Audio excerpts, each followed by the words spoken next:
ছোটোখাটো মানে ছোট্টর মধ্যে বলতে পারেন ভালো ছোট মাদ্রাসা।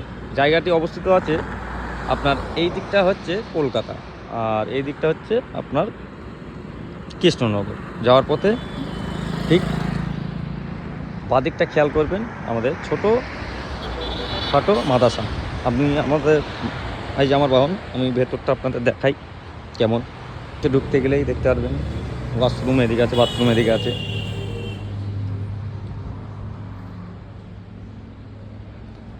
আর এদিকটাতে আপনার এসি দেখাচ্ছি আপনাদের, সুন্দর দেখেন লাইট টাইট দিয়ে ছোটোখাটো মাদ্রাসা ওগুলো এসি। আর এই দিকটায় আপনার রান্নাবান্নার জায়গাটা সাইডে কেমন লাগলো।